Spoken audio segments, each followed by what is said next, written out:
স্বাগত শান্তবাজারে। পুরো আয়োজনের সাথে আছি আমি ইসরাত মুক্তি এবং আমি তাসওয়ার নাফি। অনেক বাড়িঘর পানির ভিতরে আছে বর্তমানে, আর এদিকে আপনার রাস্তা তো আর বন্ধই। ওই স্কুলে আশ্রয়কেন্দ্রে আছে, খাওয়া দাওয়া অনেক বন্ধ। অনেক সিলেটের সড়কবাদ কিন্তু আমাদের নেই বন্যামুক্ত করার জন্য। তবে আগামী 3 থেকে 4 দিন যদি বৃষ্টিপাত কম হয় চেরাপুঞ্জিতে, তাহলে আশা করা যায় বন্যার পরিস্থিতি কিছুটা উন্নতির দিকে যাবে।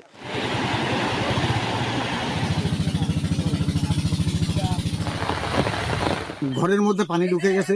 একটু পানি বাড়লেই নৌকা ছাড়া আর কোনো বিকল্প কোনো পথ থাকে না।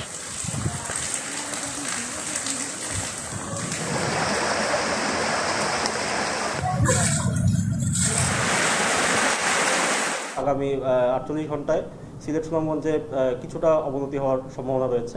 একই সাথে দেশের উত্তরাঞ্চলেও কতিপয় পয়েন্টে একটা স্বল্পমেয়াদী বন্যা পরিস্থিতি সৃষ্টি হতে পারে। মুক্তি, আমরা দেখছিলাম যে ক্রমেই ভয়াবহ রূপ নিচ্ছে বৃহত্তর সিলেট অঞ্চলের বন্যা পরিস্থিতি এবং পাশাপাশি সুনামগঞ্জ কিংবা মৌলভীবাজারও নতুন নতুন এলাকা প্লাবিত হচ্ছে প্রতিনিয়ত। এবং এই এলাকায় আগামী 48 ঘন্টায় বন্যা পরিস্থিতির আরও অবনতি হওয়ার পাশাপাশি উত্তরাঞ্চলে বন্যা হতে পারে এমনটাই কিন্তু শঙ্কা করছে বন্যা পূর্বাভাস কেন্দ্র। এ নিয়ে শান্তবাজারে রয়েছে বিস্তারিত।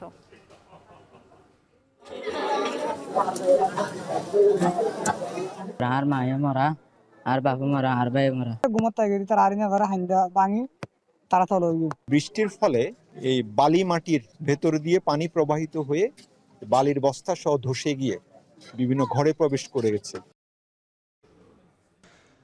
আমরা দেখছিলাম যে সিলেটের বন্যা পরিস্থিতির প্রভাব গিয়ে পড়েছে কক্সবাজারের রোহিঙ্গা ক্যাম্পে। সেখানে পাহাড় ধসে 10 জনের মৃত্যু হয়েছে এবং এর মধ্যে 2 জন বাংলাদেশি এবং বাকি 8 জন রোহিঙ্গা।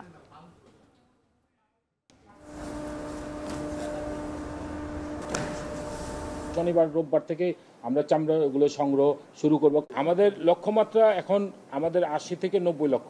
এই চামড়াটা আমরা ফিনিশ প্রোডাক্ট কিভাবে আমরা ভ্যালু এডিশন করে আমরা করতে পারি, তার জন্য যেই মেশিনারিজ সাপোর্ট, আধুনিক মেশিনারিজ, আমরা ব্যাকওয়ার্ড মেশিনারিজে না গিয়ে সেই জায়গায় আমার মনে হয় যাওয়া উচিত।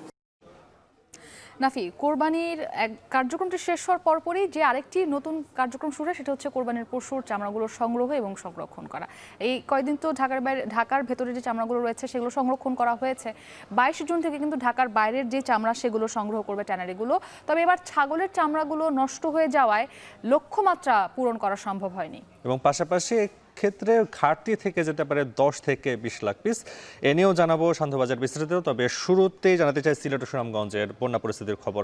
আমরা শুরুতেই যেটা বলছিলাম, ক্রমে ভয়াবহ রূপ নিচ্ছে সিলেট অঞ্চলের বন্যা পরিস্থিতি এবং এরই সাথে বেশ অনেক মানুষ পানিবন্দী হয়ে গেছে। আমি যদি একটু বলি যে 7 লাখ মানুষ পানিবন্দী রয়েছে এবং এক্ষেত্রে টানা পাহাড়ি বৃষ্টি এবং পাহাড়ি ধসের কারণে তলিয়ে গেছে সুনামগঞ্জের 13 উপজেলা নিম্নাঞ্চল। যেমনটি বলছিলাম যে আগামী 48 ঘন্টায় এই এলাকায় বন্যা পরিস্থিতির আরও অবনতির শঙ্কা করছে বন্যা পূর্বাভাস কেন্দ্র। তবে যারা বন্যা দুর্গত হয়েছেন তাদের পাশে কিন্তু জেলা প্রশাসন সহ সেনাবাহিনী তাদের পাশে এসে দাঁড়িয়েছে। সহকর্মীদের পাঠানো তথ্য ছবিতে একটি প্রতিবেদন তৈরি করেছেন সাবিত সারোয়ার, দেখে আসবো।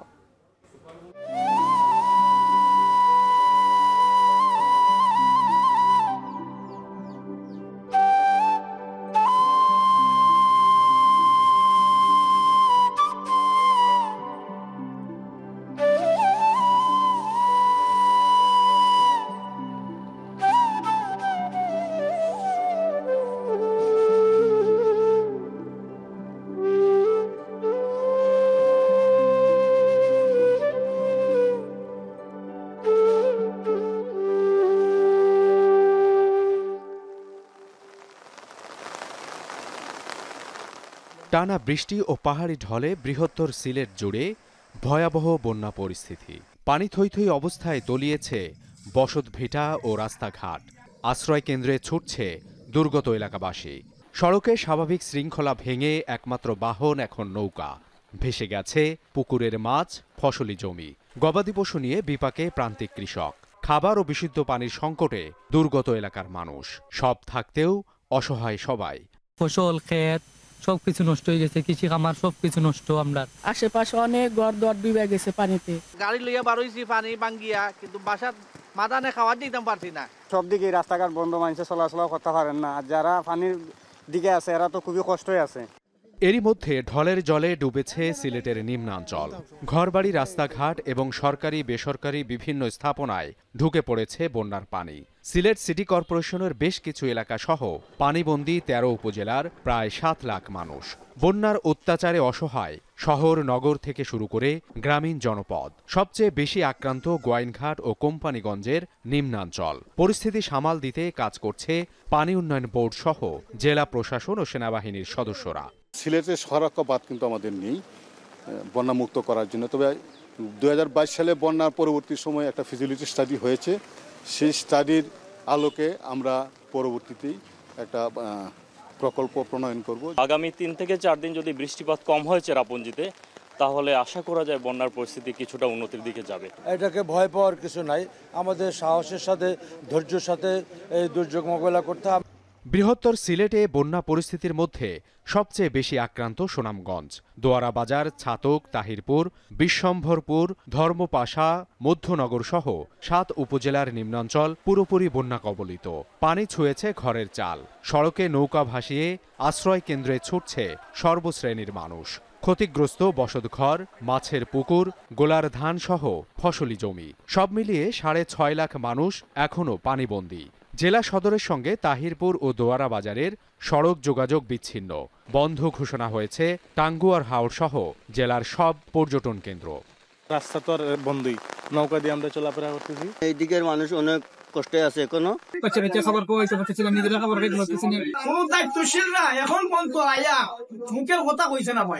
এ অবস্থায় বাড়তি সতর্কতা জারি করেছে আবহাওয়া অফিস। চলমান বন্যা পরিস্থিতির মধ্যেই রংপুর, ময়মনসিংহ, চট্টগ্রাম ও সিলেটে আগামী 3 দিন ভারী বৃষ্টিপাতের আভাস দিয়েছে তারা। পাহাড় ধসের আশঙ্কায় সিলেট ও চট্টগ্রামে বাড়তি সতর্কতা জারি করা হয়েছে। আগামী 48 ঘন্টায় সিলেট সুনামগঞ্জে কিছুটা অবনতি হওয়ার সম্ভাবনা রয়েছে। একই সাথে দেশের উত্তরাঞ্চলেও কতিপয় পয়েন্টে একটা স্বল্পমেয়াদী বন্যা পরিস্থিতি সৃষ্টি হতে পারে। এদিকে সিলেটের মতো মৌলভীবাজার ও হবিগঞ্জের বন্যা পরিস্থিতিও ক্রমেই অবনতি হচ্ছে। ঢলের পানিতে বেড়েছে মৌলভীবাজারের মনু, ধলাই, কুশিয়ারা ও জুড়ি নদীর পানি। বিপদসীমার উপর দিয়ে প্রবাহিত হওয়ায় জেলার প্রায় সবকটি উপজেলায় 2 লক্ষাধিক মানুষ পানিবন্দী হয়ে পড়েছেন। অনেকেই উঠেছেন আশ্রয় কেন্দ্রে। জেলা প্রশাসনের পক্ষ থেকে 98টি আশ্রয় কেন্দ্র খোলা হয়েছে। 56টি মেডিকেল টিম। অন্যদিকে উত্তরাঞ্চলেও বন্যার আশঙ্কা দেখা দিয়েছে। তিস্তা, ব্রহ্মপুত্র, ধরলা ও দুধকুমার সহ বিভিন্ন নদ নদীর পানি বেড়ে প্লাবিত হচ্ছে নিম্নাঞ্চল। সাবিত সারওয়ার, এখন। বন্যা পরিস্থিতির আরো খবর জানাতে সিলেট শহর থেকে যুক্ত হচ্ছেন সহকর্মী রাকিবুল রাফি। আমি জানতে চাই যে আপনার কিছুক্ষণ আগে আমরা পড়ছিলাম যে 48 ঘন্টার মধ্যে আবারও বন্যা পরিস্থিতি খারাপ হওয়ার শঙ্কা রয়েছে। এই বিষয়ে কি তথ্য আছে? এছাড়া জেলা প্রশাসন এবং সেনাবাহিনী যেটা বলেছে যে দুর্গতদের পাশে দাঁড়ানোর বিষয়ে, সে বিষয়ে আর কি তথ্য আছে আপনার কাছে জানতে চাই। দেখুন নাফি, এই মুহূর্তে আমি দাঁড়িয়ে আছি সিলেটের কালীঘাট এলাকা এবং একই সাথে সাথে এটিকে বাণিজ্যিক এলাকা বলা হয় এবং এই বাণিজ্যিক এলাকাও কিন্তু শহরে যে জলাবদ্ধতা এবং বন্যার পানি এবং সিলেটের যে সুরমার পানি যে লাগোয়া যে দোকানগুলো রয়েছে সেগুলো কিন্তু নিমজ্জিত হয়েছে। এবং আবহাওয়ার যে পূর্বাভাসের যে কথা আপনি বলেছেন, আবহাওয়া পূর্বাভাসের কথা যদি বলি আমি, তাহলে 48 ঘন্টার মধ্যে কিন্তু আবারও ভারী বর্ষণের পূর্বাভাস দিয়েছে পানি উন্নয়ন বোর্ড থেকে শুরু করে যারা আবহাওয়া অধিদপ্তরে যারা আছেন তারাও কিন্তু বলছেন এবং বলছেন যে চেরাপুঞ্জিতে স্বস্তির বিষয় হলো চেরাপুঞ্জিতে আজকে বৃষ্টির পরিমাণ বেশ কম ছিল, 120 থেকে 23 মিলিমিটার বৃষ্টিপাত ছিল এবং চেরাপুঞ্জিতে যে ঢলের যে বিষয়টা সেটা কিন্তু সুনামগঞ্জেও কিন্তু আজকে আপনারা দেখেছেন যে পানি কিছুটা কমেছে এবং আমরা গোয়াইনঘাট এবং কোম্পানিগঞ্জেও গিয়েছি, গিয়ে দেখেছি যে পানি অনেকটাই কিন্তু নেমে গিয়েছে, তবে ক্ষয়ক্ষতির যে পরিমাণ সেটা কিন্তু অনেক বেশি দেখেছি এবং যে যারা ভোগান্তিতে আছেন একরকম তারা একরকম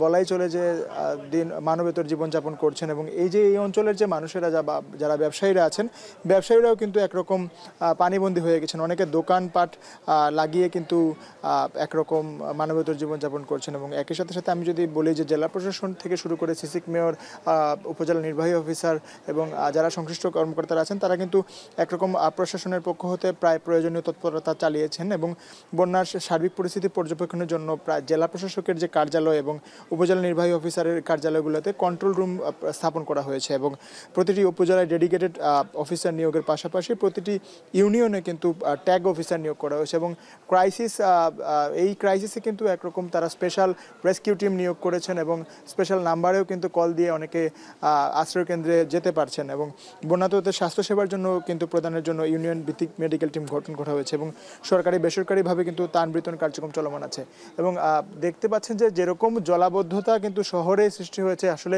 পানি কিন্তু এখনও স্থির রয়েছে বৃষ্টিপাত কিন্তু অনেক আগেই কমে গিয়েছে এবং এই যে দোকানগুলো দেখতে পাচ্ছেন দোকানের ভিতরে কিন্তু অনেকটাই পানি কিন্তু এখনও রয়ে গিয়েছে এবং যারা ব্যবসায়ীরা আছেন যারা এই দোকানে প্রায় অনেকেই আছেন স্বাধীনতার পূর্ব থেকে কিন্তু বাণিজ্য করেন তারা অনেকে ব্যবসায়ীরা বলছেন যে এরকম 22-এর পরেও কিন্তু 24-এর যে ভয়াবহ যে বন্যা দুইবার এসে তাদের যেরকম ক্ষতির মুখে ফেলেছে আসলে সেটা তাদের 22-এর বন্যার থেকেও বেশি মনে হচ্ছিল বলা চলে এবং তারা বলছিলেন যে প্রায় যে আদা রসুন পেঁয়াজ থেকে শুরু করে বিভিন্ন দোকান যেগুলো রয়েছে সেগুলোর যেরকম ক্ষয়ক্ষতি হয়েছে 22-এর থেকেও কিন্তু বেশি হয়েছে কারণ সম্প্রতি 27 মে যেরকম বন্যা হয়েছিল একই সাথে সাথে কিন্তু এই যে কয়েকদিনের 3-4 দিনের এবং ঈদের দিনের যে বন্যা সেই পরিস্থিতিতে কিন্তু তারা একরকম পিছিয়ে পড়ে গিয়েছেন এবং ক্ষতির মুখে পড়েছেন এবং একসাথে বলাই চলে যে যেরকম তারা ব্যবসায়ীরা এখনও পর্যন্ত কিন্তু ক্ষতির সাথে সাথে কিন্তু কোনো রকম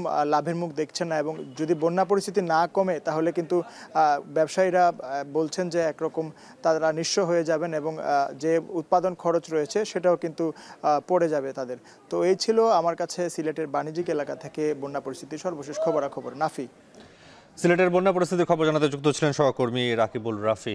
এদিকে কক্সবাজারের উখিয়ার 5টি রোহিঙ্গা ক্যাম্পে পাহাড় ধসের ঘটনায় 10 জনের প্রাণহানি হয়েছে। এর মধ্যে 2 জন বাংলাদেশি ও অপর 8 জন আশ্রিত মিয়ানমারের নাগরিক। মরদেহ উদ্ধার করে পরিবারের কাছে হস্তান্তর করা হয়েছে। বিস্তারিত প্রতিবেদনে। ভারী বৃষ্টিতে পাহাড়ের খাঁজে খাঁজে আছে মৃত্যু ঝুঁকি, অনিশ্চিত জীবন। তবু এরকম পাহাড়ি পরিবেশেই বসতি গড়েছে 12 লাখেরও বেশি রোহিঙ্গা। কক্সবাজারের উখিয়া ও টেকনাফের 33টি আশ্রয় শিবিরে এই রোহিঙ্গাদের বসবাস। মঙ্গলবার মধ্যরাতে উখিয়ার 10 নম্বর রোহিঙ্গা শিবিরে পাহাড় ধসে মাটি চাপা পড়ে ঘুমন্ত অবস্থায় মৃত্যু হয় স্বামী স্ত্রী সহ একই পরিবারের 4 সদস্যের। এ সময় আত্মীয়ের বাসায় থাকায় ভাগ্যক্রমে বেঁচে যান 12 বছরের রেজওয়ান। সকালে বাবা মা ভাই ও ভাবির মৃত্যুর খবর শুনে ছুটে আসা রেজওয়ান অনেকটা নির্বিকার। পরিবারের 8 সদস্যের মধ্যে রেজওয়ান সহ বেঁচে আছেন 4 জন। একজন থাইল্যান্ডের কারাগারে, অপর 3 জন আছে ক্যাম্পে। আর ভাই ক্যাম্প করিয়ে তারপর আর আইনে খবর না ভাই আমি তো মালয়েশিয়া থেকে কল মারিয়ে হয়ে ওই মুখর আর আসি মুখর তারপর আর মায়ে মরা আর বাবা মরা আর ভাই মরা। রাতে ভারী বর্ষণে কক্সবাজারের উখিয়ার 5টি রোহিঙ্গা ক্যাম্পে আলাদা পাহাড় ধসের ঘটনা ঘটেছে। আকস্মিক এ ঘটনায় হতবাক রোহিঙ্গারা। বৃষ্টি হয়ে প্রচুর বৃষ্টির হার অনুযায়ী এরা ফাঁদ দোষী এরা তারা ঘরের উদ্দি ফরগি তারা আর বাইরে নাও পারে কোনো আত্মীয় স্বজন নাই। হ্যাঁ আল্লাহ বলে মানে বাংলা সরকারের হঠাৎ দেখ না তারা মানে সাহায্য মতো করলে বেশি বেতর হবে। আর মানে তারা চিবি যে আর মাত্র কিছু না রয়ে গই বেশি বেশি মিডিয়া আই গই তো আর আই আর সাহায্য এটা কিছু লক্ষণ না পারে।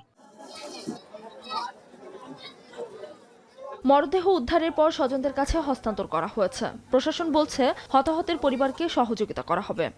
2018 সাল 19 সাল এই 2 বছরে এই পার্টিকুলারলি এই 9 এবং 10 নম্বর ক্যাম্প থেকে প্রায় 15 থেকে 20 হাজার মানুষকে রিলোকেট করে 4 এক্সটেনশন নতুন ক্যাম্প করে 20 এক্সটেনশন নতুন ক্যাম্প করে ওখানে স্থানান্তর করা হয়েছে। বাকি যারা এখানে রয়েছিলেন তাদেরকে মোটামুটি একটা প্রোটেকশনের ব্যবস্থা করা হয়েছে। যে লোকগুলো অনিরাপদ ঝুঁকির মধ্যে রয়েছে তাদেরকে আমরা আরো স্থানান্তর করতে পারি, কারণ আবহাওয়ার যে রয়েছে সংকেত রয়েছে তাতে বোঝা যাচ্ছে বৃষ্টিপাত আরো হবে। গত 1 দশকে পাহাড় ধসের ঘটনায় কক্সবাজার জেলায় 3 শতাধিক মানুষের প্রাণহানি হয়েছে। এখন কক্সবাজার। দর্শক, রোহিঙ্গা ক্যাম্পে পাহাড় ধসের ঘটনায় আরও খবর জানাতে উখিয়া থেকে সরাসরি যুক্ত হয়েছেন সহকর্মী শোয়েব রহমান। শোয়েব, আপনার কাছে জানতে চাই যে আমরা জানতে পেরেছি এখন পর্যন্ত এই পাহাড় ধসের ঘটনায় 10 জন নিহত হয়েছেন, যার মধ্যে 2 জন বাংলাদেশি এবং 8 জন রোহিঙ্গা। এছাড়া আরও কি কি ক্ষয়ক্ষতি হয়েছে এবং সবকিছু মিলিয়ে আসলে প্রশাসন কি বলছে? মুক্তি আবহাওয়া অধিদপ্তরের যে খবর সেটিতে বলা হয়েছিল যে বুধবার থেকে আগামী ৭২ ঘন্টা অর্থাৎ শুক্রবার পর্যন্ত কক্সবাজার অঞ্চলে ভারী বৃষ্টিপাতের শঙ্কা রয়েছে এবং সেই সাথে পাহাড় ধসের শঙ্কা রয়েছে এবং সেই ঘটনাই সত্যি হয়েছে। আজ ভোররাত ৩টার দিকে উখিয়ার বালুখালী রোহিঙ্গা ক্যাম্পের ৮, ৯ এবং ১০ নম্বর ক্যাম্পে এই দুর্ঘটনা ঘটে, পাহাড় ধসের ঘটনা ঘটে এবং সেটিতে আপনি যেমনটি বলছিলেন যে ১০ জন প্রাণ হারিয়েছেন এবং তার মধ্যে ২ জন বাংলাদেশি। এবং আমরা ক্যাম্পে গিয়ে যে চিত্রটি দেখতে পেয়েছি যে শুধুমাত্র এই 10টি প্রাণহানির ঘটনাই নয়, পুরো ক্যাম্প জুড়ে বিভিন্ন স্থানে ছোট ছোট পাহাড় ধসের ঘটনা ঘটেছে, যেখানে প্রাণহানি না হলেও বা হতাহতের ঘটনা না হলেও অবকাঠামোগত অর্থাৎ কিছু কিছু বাড়িঘর আমরা দেখেছি যে ক্ষতিগ্রস্ত হয়েছে এবং এখনও অনেকেই আমরা দেখেছি যে যেই স্থানটিতে দুর্ঘটনা ঘটেছে তার আশেপাশেই কিন্তু এখনও অনেকে ঝুঁকিপূর্ণভাবে বসবাস করছেন।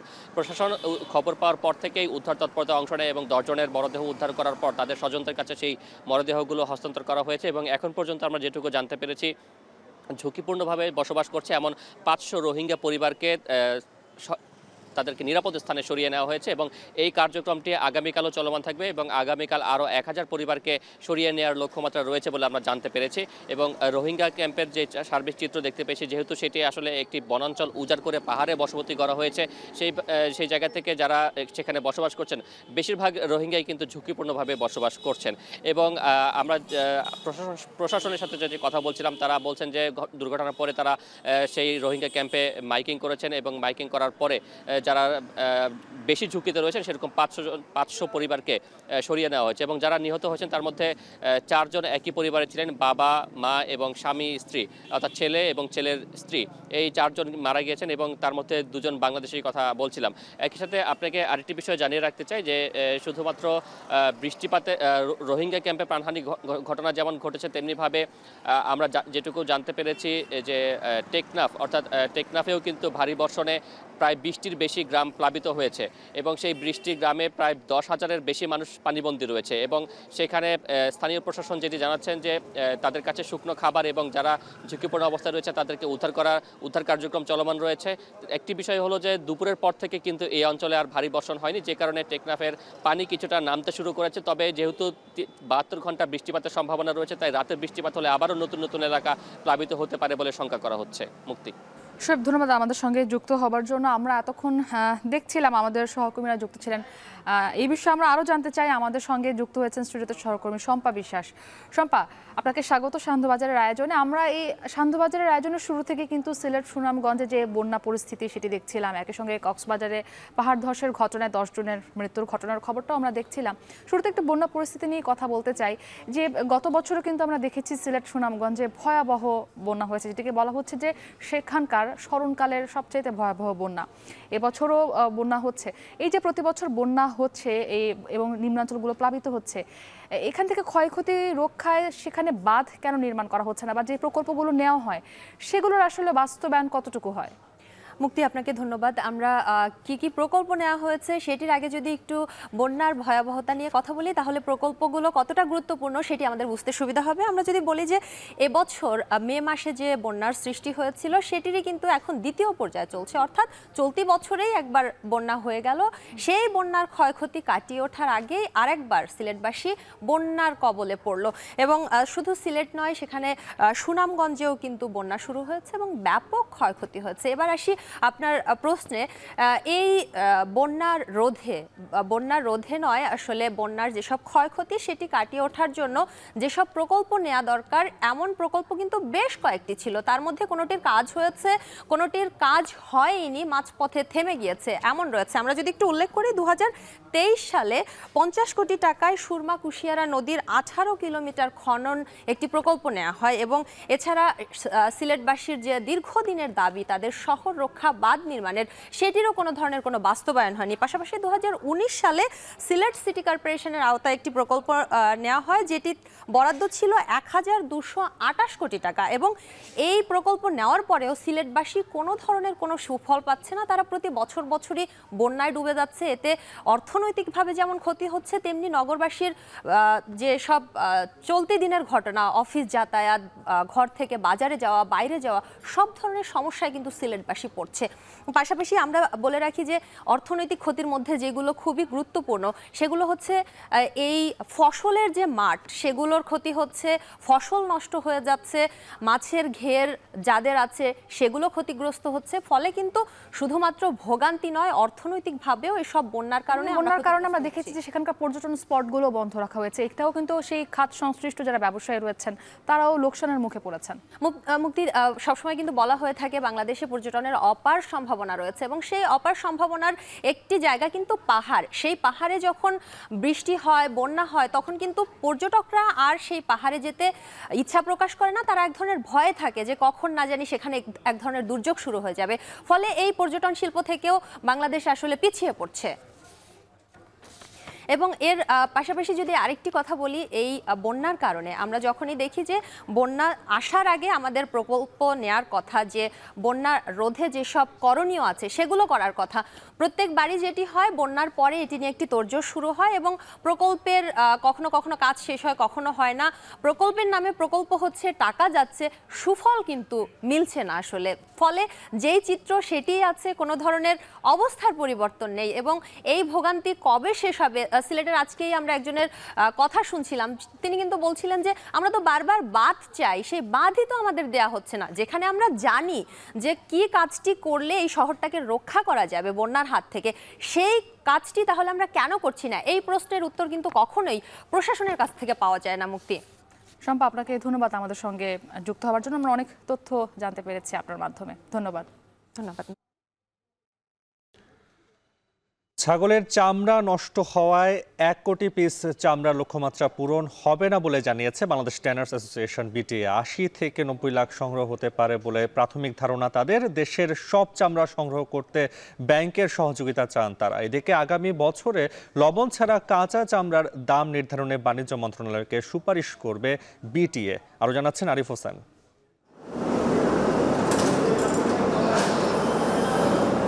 চামড়া শিল্প দেশের দ্বিতীয় বৃহত্তম রপ্তানি খাত। ঈদুল আজহায় বছরের যোগানের 50% চামড়া সংগ্রহ হয়, যা প্রায় 1 কোটি পিস। বিপুল চামড়া দেশের ব্যবসায়ীরা সংরক্ষণ করলেও লাভের গুড় যায় বিদেশিদের থলেতে। ঈদে পশু কোরবানির পর রাজধানী ঢাকা সহ সারা দেশে চলছে চামড়া বেচাকেনার কাজ। গত কয়েক বছর ধরে চামড়ার চাহিদা ও দাম কমার কারণে এবছর থেকে লবণযুক্ত চামড়ার দাম নির্ধারণ করে দিয়েছে সরকার। কিন্তু এর প্রভাব কাঁচা চামড়া বিক্রিতে পড়েনি বলে অভিযোগ করেছেন ব্যবসায়ীরা। দামদর নিয়ে দর কষাকষি ও অভিযোগের জবাব দিতে সংবাদ সম্মেলন করেন বাংলাদেশ ট্যানার্স অ্যাসোসিয়েশন। 1 কোটি পশু কোরবানি হলেও চামড়া সংগ্রহ 80 থেকে 90 লাখ পিস হতে পারে বলেও জানানো হয় সংবাদ সম্মেলনে। কোটি প্লাস কোরবানি হয়েছে।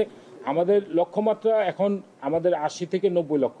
আমাদের 270 কোটি টাকা আপনার যদিও রিশিডিউল করে দিয়েছে, কিন্তু সার্বিকভাবে ট্যানারি মালিকরা আপনার এখানে 75 কোটি টাকা আপনার টাকা পেয়েছে, যার কারণে এই অপ্রতুল টাকার কারণে আমরা কিন্তু বাজারে সরাসরি হস্তক্ষেপ করতে পারি না। সরকারের আমি মনে করি যে এটা লবণ ছাড়া চামড়ার দামটা দেওয়াই ভালো, যে তাহলে দেখা যায় যে একটা মেসেজ যাবে মৌসুমী ব্যবসায়ীদের যে এই মূল্যে আপনার চামড়াটা আপনার ক্রয় করলে আপনার ঠিক হবে। বাংলাদেশ থেকে 70 সেন্টসে চামড়া কিনে চায়না ইউরোপের বাজারে $2 থেকে $2.5 চামড়া বিক্রি করছে। বিশ্ববাজারে চামড়ার দাম পেতে পরিবেশ বান্ধব চামড়া শিল্পের জন্য নতুন বিনিয়োগের আহ্বান ব্যবসায়ীদের।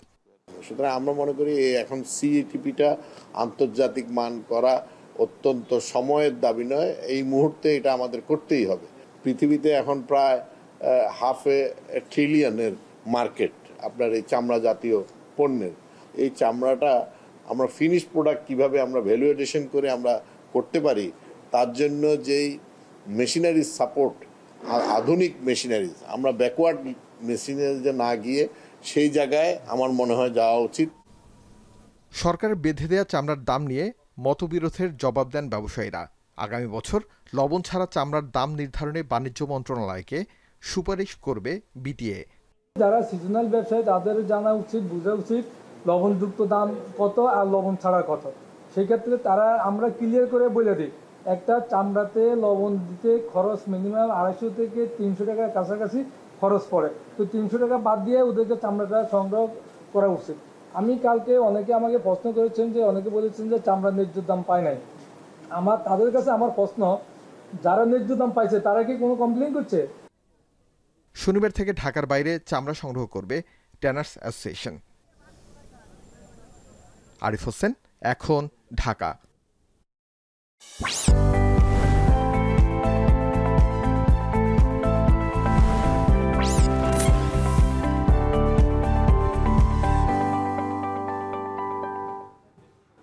কোরবানির তৃতীয় দিনেও ঢাকার 2 সিটি কর্পোরেশনে চলছে পরিচ্ছন্নতা অভিযান। ইতিমধ্যে ডাম্পিং পয়েন্টগুলো থেকে সরিয়ে নেওয়া হচ্ছে আবর্জনার স্তূপ। রাস্তাঘাট ধুয়ে মুছে পরিষ্কার পরিচ্ছন্ন করছেন পরিচ্ছন্নতা কর্মীরা। বিলায়েত হোসেন জানাবেন বিস্তারিত।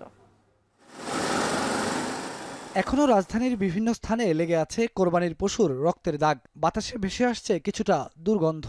এসব স্থানকে রক্ত ও দুর্গন্ধ মুক্ত করতে ঈদের তৃতীয় দিনেও কাজ করছেন পরিচ্ছন্নতা কর্মীরা। ছেটানো হচ্ছে ব্লিচিং পাউডার, ধুয়ে মুছে পরিষ্কার করা হচ্ছে অলিগলি থেকে শুরু করে বড় বড় সড়কগুলো। মাঝের হালকা বৃষ্টিতে কাজ কিছুটা সহজ হয়ে গেল। 2 দিনের কোরবানির বর্জ্য জমা করা হয়েছিল বিভিন্ন ডাম্পিং পয়েন্টে। বুধবার সেই ডাম্পিং পয়েন্টগুলো থেকে ময়লার স্তূপ সরিয়ে নেওয়া হয়েছে। যেখানে যেখানে বর্জ্য আছে, যেখানে গরু জব, এখানে আমার লোকজন দাঁড়ানো আছে। মোটামুটি আল্লাহর রহমত আমার এই 26 নম্বর ওয়ার্ডের ভিতরে 100% কাজ শেষ, কোথাও ময়লা পাইবেন না। এবার 2 সিটি কর্পোরেশন বর্জ্য অপসারণের যে লক্ষ্য নিয়েছিল সে অনুযায়ী কাজ সম্পন্ন হওয়ায় সন্তুষ্টি প্রকাশ করেছেন নগরবাসী। কোথাও সেরকম খুব বেশি একটা ময়লা আবর্জনা নেই। এরাও খুব ভালো কাজ করেছে আমার কাছে মনে হয়েছে। ইদানিং আমরা এখান থেকে আমি মিরপুর যাতায়াত করেছি, শাহবাগ যাতায়াত করেছি। আমার কোথাও মনে হয়নি যে আসলে ময়লা আবর্জনা আছে। বর্জ্য দেখছি এবং নিতেছে, এখনো পরিষ্কার করতেছে, জায়গায় দেখতেছি। আমার এলাকায় দেখলাম ওই একটু সামনে লালবাগে। এবারে আগের মতো সামনে বের হলে যে গর্দের জন্য দেখে নাক মুখ ঢেকে বেরোতাম, এরকম কিছু নেই। সিটি কর্পোরেশনের কাজগুলো মানে বিকেল হতে হতে ওরা সব জায়গায় মানে ছড়াই ছিটিয়ে দিয়ে ময়লাগুলো সব করে ফেলাইছে। অন্যবারের থেকে এবার অনেক ভালো হয়েছে। 2 সিটির কর্মকর্তারা জানিয়েছেন, গত 2 দিনের ডাম্পিং পয়েন্ট খালি করার পাশাপাশি তৃতীয় দিনের কোরবানির বর্জ্য অপসারণে প্রস্তুত রয়েছে পরিচ্ছন্নতা কর্মীরা। আমাদের শতভাগ বর্জ্য অপসারণ হয়ে গেছে। আমাদের গতকাল পর্যন্ত যা বর্জ্য ছিল তা এখন আমাদের এখানে নেই। আজকে যেগুলো হচ্ছে এগুলো আমরা অপসারণ করে ফেলবো খুব দ্রুত। প্রথম 2 দিনে ঢাকা উত্তর ও দক্ষিণ সিটি কর্পোরেশনে সব মিলিয়ে প্রায় 40,000 টন বর্জ্য অপসারণ করা হয়েছে। বিলায়েত হোসেন, এখন, ঢাকা। বিস্ময়কর এই উন্নয়নে গর্বিত জাতি, গর্বিত নতুন ধরা পরিবার, আবাসনে আস্থার আদর্শ। নতুন ধরা, নতুন প্রজন্মের নতুন পৃথিবী। সান্ধ্যবাজার এই পর্যায়ে নিচ্ছে ছোট্ট একটা বিরতি। ফিরছি একটু পর, সাথেই থাকুন।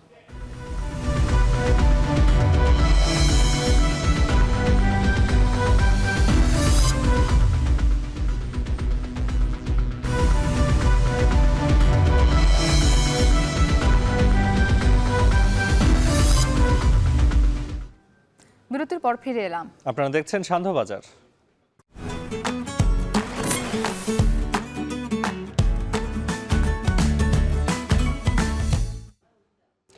ঈদের ছুটি শেষে বরিশাল থেকে রাজধানীমুখী হতে শুরু করেছে মানুষ। তবে লঞ্চে নেই তেমন একটা ভিড়। কিছু কেবিন বুকিং হলেও ডেকের যাত্রী কম। এ নিয়ে আরও জানাতে বরিশাল নদী বন্দর থেকে যুক্ত হচ্ছেন সহকর্মী অমিত হাসান। অমিত, আমরা দেখছিলাম যে লঞ্চে তেমন একটা যাত্রী চাপ নেই, তবে আস্তে আস্তে যাত্রী চাপের পরিমাণ বাড়ার সম্ভাবনা আছে কিনা জানতে চাই। নাফি, বরিশাল নদী বন্দরে এই সময় গত কয়েক বছর আগেও কিন্তু যে পরিমাণ যাত্রীদের ভিড় থাকতো তাতে কিন্তু যাতায়াতে কিছু সমস্যা হতো এবং লঞ্চ কর্তৃপক্ষ যারা ছিল তারাও কিন্তু কিছুটা হিমশিম খাওয়ার মতো অবস্থা হতো। তবে এক্ষেত্রে এবছর কিংবা গত বছরও কিন্তু চিত্র কিছুটা বদলে গেছে। এখন যাত্রী চাপ তেমন একটা নেই, তবে লঞ্চ কর্তৃপক্ষ বলছে আগামীকাল এবং পরশু কিছুটা যাত্রীদের চাপ বাড়তে পারে। তবে পদ্মা সেতু চালু হবার পরে ঈদে ঢাকামুখী যাত্রীদের চাপ অনেকটাই কমে গেছে। বেশিরভাগ যাত্রী পদ্মা সেতু পার হয়ে ঢাকামুখী হচ্ছে এবং সড়ক পথে তারা কিন্তু যাত্রা করছে। এক্ষেত্রে লঞ্চের যাত্রী আগের তুলনায় অনেকটাই কমে গেছে এবং তাদের সাথে কথা বলে আমরা আরও যেটি জানতে পেরেছি যে ডেকে কিছু পরিমাণ যাত্রী থাকলেও লঞ্চের কেবিনে কিন্তু সে পরিমাণ যাত্রী নেই এবং ডেকের যাত্রীও তুলনামূলক কম এবং লঞ্চের কেবিনের যে কথাটা বলেছেন প্রায় 3 ভাগের 1 ভাগ কেবিন কিন্তু তারা বিক্রি করতে পেরেছেন। তবে আগামীকাল এবং পরশু কিছু যাত্রী হওয়ার সম্ভাবনা রয়েছে বলে তারা আমাদেরকে জানিয়েছেন। অন্যদিকে আরেকটু যদি জানিয়ে রাখি, বরিশাল থেকে আজকে 6টি লঞ্চ ঢাকার উদ্দেশ্যে রওনা করছে এবং আরও 3টি লঞ্চ অতিরিক্ত রাখা হয়েছে যাতে যাত্রী চাপ বাড়লে সেক্ষেত্রে যেন লঞ্চের কোনো সংকট না থাকে। সেক্ষেত্রে কিন্তু 3টি লঞ্চ আরও নোঙর করে রাখা হয়েছে এবং বিআইডব্লিউটিএ কর্তৃপক্ষ বলছেন যে অতিরিক্ত যাত্রী যাতে বোঝাই করা না হয় সেক্ষেত্রে কিন্তু তারা প্রতিনিয়ত মনিটরিং করছেন এবং ডিসি জেলা প্রশাসকের যে ম্যাজিস্ট্রেটগণ রয়েছে তারা রয়েছেন সার্বক্ষণিক এবং নৌ পুলিশ কোস্টগার্ড তারা কিন্তু সার্বক্ষণিক টহল দিচ্ছেন যাতে কোনো ধরনের দুর্ঘটনা না ঘটে এই বরিশাল নদীবন্দরে। তবে আগামীকাল কিছু অফিস কিংবা কিছু গার্মেন্টস যারা ছুটি হয়ে যাদের অফিসগুলো খুলবে তারা কিন্তু আজকে নদীবন্দরে ভিড় করছেন এবং লঞ্চ যোগে তারা কিন্তু যাচ্ছেন এবং তারা বলছেন যে আগের তুলনায় স্বাচ্ছন্দ্যে তারা যেতে পারছেন যেহেতু ভিড় কম, সহজেই সিট কিংবা কেবিন পাওয়া যাচ্ছে, সেক্ষেত্রে তাদের ভোগান্তি কিছুটা কমছে এবং স্বাচ্ছন্দ্যে ঢাকামুখী হতে পেরে তারা কর্মস্থলে ফিরতে পেরে তারা কিন্তু সন্তোষ প্রকাশ করেছে। এবং ভাড়ার কথা যদি বলি, স্বাভাবিক সময়ের তুলনায় 100 থেকে 400 টাকা পর্যন্ত ভাড়া বৃদ্ধি পেয়েছে। বিশেষ করে ডেকের যে যাত্রী আগে 300 টাকা দিয়ে কিন্তু ঢাকা যেতে পারতো, এখন কিন্তু সেখানে ঈদ উপলক্ষে 400 টাকা করে বিক্রি হচ্ছে এবং কেবিনের যাত্রীতেও কেবিনের ভাড়াও কিন্তু 200 টাকা পর্যন্ত বেড়েছে স্বাভাবিক সময় থেকে। তো বরিশাল নদীবন্দর থেকে এই ছিল আমার কাছে সর্বশেষ। নাফি। হাজারো প্রতিকূলতার মাঝে বিশ্বের সর্বাধুনিক প্রযুক্তি আর আন্তরিক সেবা নিয়ে আমরা তৈরি। বিআরবি হসপিটালস লিমিটেড, কাঙ্ক্ষিত সেবার ঠিকানা। ঈদের তৃতীয় দিনে মানুষের ভিড় বাড়তে শুরু করেছে বিনোদন কেন্দ্রগুলোতে, বিশেষ করে সিনেমা হলগুলোতে দেখা গেছে দর্শকদের উপচে পড়া ভিড়। এ বিষয়ে আরও জানাতে রাজধানীর বসুন্ধরা সিনেপ্লেক্স থেকে যুক্ত হয়েছেন সুমাইয়া রাত্রি, এছাড়াও যশোরের মনিহার হলে আছেন রিপন হোসেন। তবে শুরুতে আমরা রাজধানীর খবরাখবর জানবো, আমরা একটু রাত্রির সঙ্গে যুক্ত হচ্ছি।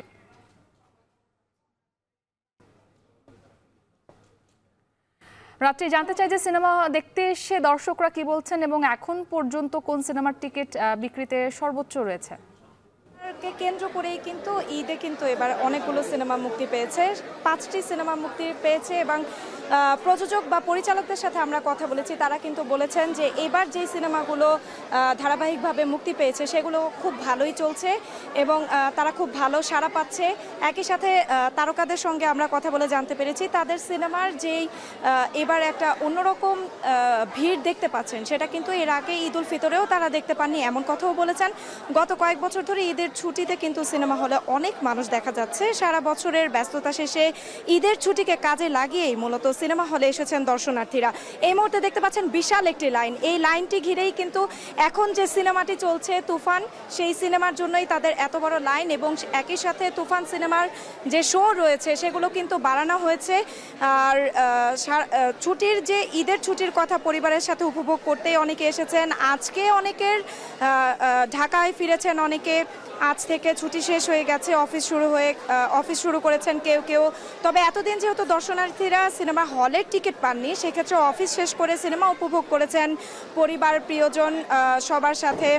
এবং ঈদকে কেন্দ্র করে যে বাংলা 5টি সিনেমা চলছে স্টার সিনেপ্লেক্সের বিভিন্ন শাখায়, বসুন্ধরা স্টার সিনেপ্লেক্সে তুফানের শো চলছে বর্তমানে 8টি, যা গতকাল ছিল 6টি, অর্থাৎ 2টি কিন্তু বেড়ে গিয়েছে এবং রিভেঞ্জের 2টি, আগন্তুকের 2টি, আর ডার্ক ওয়ার্ল্ডের 2টি, আর ময়ূরাক্ষীর 1টি শো চলছে স্টার সিনেপ্লেক্সে। এবং এই যে এত বড় লাইন, আজকে সারাদিনে বিভিন্ন প্রেক্ষাগৃহে আমরা ঘুরে ঘুরে দেখেছি, সেসব প্রেক্ষাগৃহে আজকে মূলত ঈদের যে ছুটি উপভোগ করতে সবচেয়ে বেশি বলা চলে যে দর্শনার্থীরা রয়েছেন, তারা কিন্তু ঘুরে ঘুরে বিভিন্ন জায়গায় টিকিট না পেয়ে স্টার সিনেপ্লেক্স কিংবা যমুনার ব্লকবাস্টার, সেখানেও আমরা ঘুরে ঘুরে দেখেছি, সব জায়গায় মূলত আজকের দিনে সবচেয়ে বেশি ভিড় হয়েছে।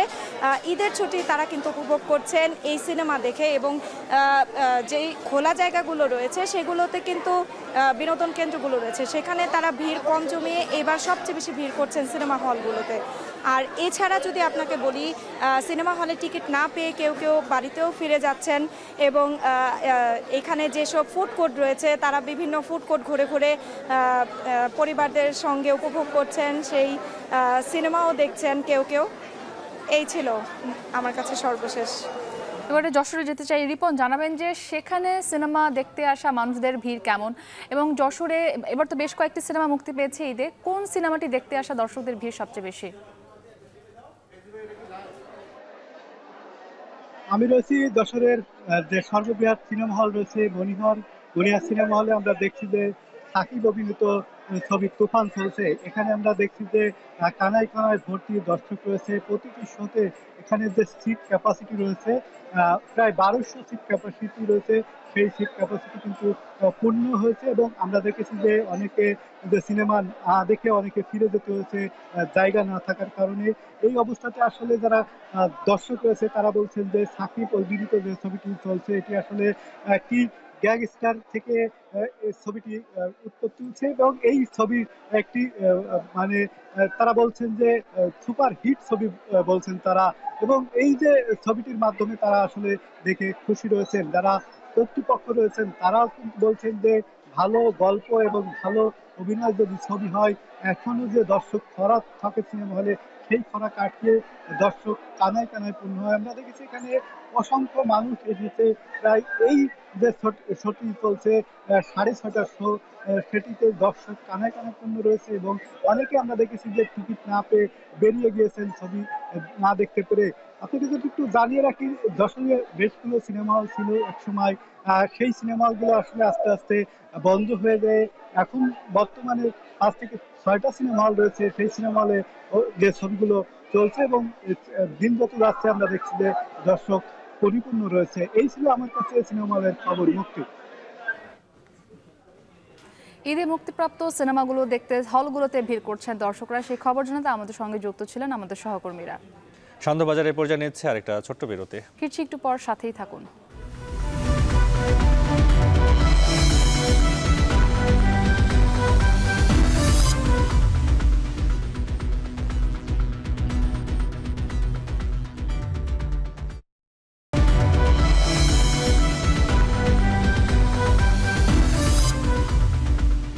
বিরতির পর ফিরে এলাম। দেখছেন সান্ধ্যবাজার। এবার আন্তর্জাতিক। চলতি বছর কম সময়ের ব্যবধানে বোয়িংয়ের 2টি বিমান দুর্ঘটনার কবলে পড়ার পর নতুন করে তোপের মুখে পড়েছে মার্কিন বিমান নির্মাতা প্রতিষ্ঠান বোয়িং। মার্কিন কংগ্রেসে সিনেটর ও বিমান দুর্ঘটনায় নিহতদের পরিবারের সদস্যদের নিয়ে আয়োজিত শুনানিতে তুলোধনা করা হয় প্রতিষ্ঠানটির প্রধান নির্বাহী ডেভিড কালহনকে।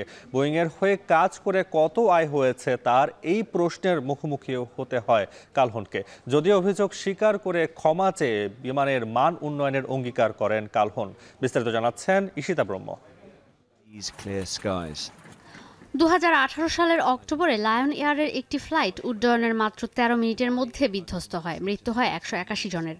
মাত্র 6 মাসের ব্যবধানে 2019 সালের মার্চে ইথিওপিয়ান এয়ারলাইন্সের একটি ফ্লাইট উড্ডয়নের 6 মিনিটের মাথায় বিধ্বস্ত হয়। সেই দুর্ঘটনায় মৃত্যু হয় 159 যাত্রী ও ক্রু সদস্যের। দুর্ঘটনা কবলিত 2টি বিমানই ছিল বোয়িং 737 ম্যাক্স মডেলের। সফটওয়্যার সিস্টেমের ত্রুটির কারণে 2020 সাল পর্যন্ত বিশ্বব্যাপী এই বিমানের উড্ডয়ন বন্ধ রাখে যুক্তরাষ্ট্রের ফেডারেল এভিয়েশন অ্যাডমিনিস্ট্রেশন। চলতি বছরের জানুয়ারিতে আবারও দুর্ঘটনার কবলে পড়ে বোয়িংয়ের বিমান। মাঝ আকাশে দরজা উড়ে যায় আলাস্কা এয়ারলাইন্সের একটি বিমানের। উড্ডয়নের মাঝে 32,000 ফিট নিচে নেমে যায় সাউথ ওয়েস্ট এয়ারলাইন্সের বিমান। 2টি যাত্রীবাহী বিমানই বোয়িংয়ের 737 ম্যাক্সের পরবর্তী সংস্করণ। এই ঘটনায় মার্কিন নীতি নির্ধারকদের মুখোমুখি হতে হয়েছে বোয়িংয়ের প্রধান নির্বাহীকে। কয়েক ঘন্টা আগেও বিমানের নিরাপত্তা ইস্যুতে ঘাটতি আছে এই বাস্তবতা মেনে নিয়েছিলেন মার্কিন বিমান নির্মাতা প্রতিষ্ঠান বোয়িংয়ের প্রধান নির্বাহী ডেভিড কালহন। সংবাদ মাধ্যম বিবিসিকে তিনি বলেন, নিরাপত্তা ইস্যু নিয়ে অবগত বোয়িং। নিরাপত্তা ব্যবস্থা নিখুঁত করা থেকে এখনও অনেক দূরে বোয়িং। তবে বিমানের নিরাপত্তা নিশ্চিতে বোয়িং কর্তৃপক্ষ কাজ করছে বলেও জানান তিনি। এরপরই মার্কিন কংগ্রেসে বিমানের নিরাপত্তা নিশ্চিত করতে না পারায় সিনেটরদের তোপের মুখে পড়েন তিনি। কালহনকে জিজ্ঞাসা করা হয় 2018 আর 2019 সালের ভয়াবহ বিমান দুর্ঘটনার প্রায় 350 মানুষের প্রাণহানি। চলতি বছর বোয়িংয়ের বিমানের একের পর এক দুর্ঘটনার পরও তিনি কেন এখনও অব্যাহতি দেননি। 2024 সালের জানুয়ারি মাসে আলাস্কা এয়ারলাইন্সের বিমান উড্ডয়নরত অবস্থায় মাঝ আকাশে দরজা উড়ে যাওয়ার ঘটনার জবাবে ডেভিড কালহন বলেন, আলাস্কা এয়ারলাইন্সের ওই বিমানের ত্রুটি ছিল। যেটা সম্পর্কে কেউ অবগত ছিলেন না। মে মাসে সাউথ ওয়েস্ট এয়ারলাইন্সের একটি বিমান মাঝ আকাশে ৩২,০০০ ফিট নিচে নেমে যাওয়ার ঘটনার প্রশ্ন এড়িয়ে তিনি বলেন, সামনের দিনগুলোতে স্বচ্ছতা আর জবাবদিহিতা নিয়ে কাজ করবে কর্তৃপক্ষ। যদিও বোয়িংয়ের বিমানের এই দশার জন্য করোনার আঘাত, কর্মী ছাঁটাই আর পর্যাপ্ত প্রশিক্ষণ ছাড়া কর্মী নিয়োগকেও খানিকটা দুষছেন তিনি। Alaska was a manufacturing defect. I'm not aware of any others that were. And we cannot allow one unsafe airplane to leave our factory. And so we are totally focused on everything that may have contributed to that. Council or no, we have a team. সিনেটে অংশ নেন 2018 আর 2019 সালে বিমান দুর্ঘটনায় নিহতদের পরিবারের সদস্যরা। শুনানিতে দুর্ঘটনার জন্য নিরাপত্তা ইস্যুতে বোয়িংয়ের গাফলতিকে দায়ী করেন তারা। সিনেটে শুনানির সময় তারা বলেন, বোয়িংয়ের সিইওর বিরুদ্ধে অপরাধের সাজা ঘোষণা করা উচিত। ন্যায়বিচার আদালতের সমালোচনা করে তারা বলেন, এই ক্ষতিপূরণ অপর্যাপ্ত। এই দুর্ঘটনার পর সফটওয়্যার সিস্টেম আপডেটের কাজও করে বোয়িং। 2020 সালে মার্কিন বিমান নির্মাতা প্রতিষ্ঠান বোয়িংয়ের প্রধান নির্বাহীর দায়িত্ব নেন ডেভিড কালহন। 737 ম্যাক্স মডেলের বিমান বছর ব্যবধানে ভয়াবহ দুর্ঘটনার কবলে পড়ায় 5 বছর ধরে কঠিন সমালোচনা সামলাচ্ছে বোয়িং। চলতি বছরের এই দুর্ঘটনা আরও বিপাকে ফেলেছে বোয়িংকে। এই শুনানির পর বোয়িংয়ের শেয়ারের দর কমেছে 2%। চলতি বছরের শেষে প্রধান নির্বাহীর দায়িত্ব থেকে অব্যাহতি দিচ্ছেন ডেভিড কালহন। ঈশিতা ব্রহ্ম, এখন বিশ্ব। নাফি, আমরা সান্ধ্যবাজারের একদম শেষ মুহূর্তে চলে এসেছি। একটু যদি বলতে চাই যে সান্ধ্যবাজার আয়োজনে আমরা আলোচনা শুরু করেছিলাম সিলেট সুনামগঞ্জে যে বন্যা হচ্ছে, নিম্নাঞ্চল প্লাবিত হয়ে গেছে, এরপরে কক্সবাজারে পাহাড় ধসের ঘটনা, এবং এরপর আমরা কথা বলেছি চামড়া যে সংগ্রহ চলছে। 1 কোটি পিস আমরা সংগ্রহের লক্ষ্যমাত্রা দিয়েছিল বিটিএ, সেটি ছাগলের চামড়া কিন্তু নষ্ট হয়ে যায়, সেই লক্ষ্যমাত্রা পূরণ হয়নি। তারপর আমরা আলোচনা করেছি পরিষ্কার পরিচ্ছন্নতা কার্যক্রম নিয়ে। ঢাকার 2টি সিটি কর্পোরেশন নির্ধারিত সময় বেঁধে দিয়েছিল, কিন্তু এখন পর্যন্ত কিন্তু পরিচ্ছন্নতা কার্যক্রম চলছে। এবং এছাড়া আমরা টি-20 বিশ্বকাপ নিয়ে কথা বলেছি। আজকে থেকে সুপার 8-এর খেলা শুরু হবে যুক্তরাষ্ট্র এবং দক্ষিণ আফ্রিকার বিপক্ষে। এছাড়া আরেকটা বিষয় নিয়ে আলোচনা করেছি, যেহেতু ঈদ শেষ এবং ঈদের পর রাজধানীতে ফিরছে মানুষ, সে খবর জানাতে বরিশালের নদীবন্দর থেকে যুক্ত ছিলেন আমাদের সহকর্মী। এছাড়া ঈদের সময় বিনোদন কেন্দ্রগুলোতে জানি বেশ ভিড় বাড়ে, সেই খবরগুলো জানাতে রাজধানী এবং যশোর থেকে যুক্ত ছিলেন আমাদের সহকর্মীরা। এই ছিল আজকের সান্ধ্যবাজারের আয়োজন। এখন টেলিভিশন ওয়েবসাইটে দেখতে ভিজিট করুন www.ekhon.tv। এছাড়া ফেসবুক দেখতে ভিজিট করুন facebook.com/tv.ekhon এবং ইউটিউবে সরাসরি দেখতে ভিজিট করুন youtube.com/ekhon TV।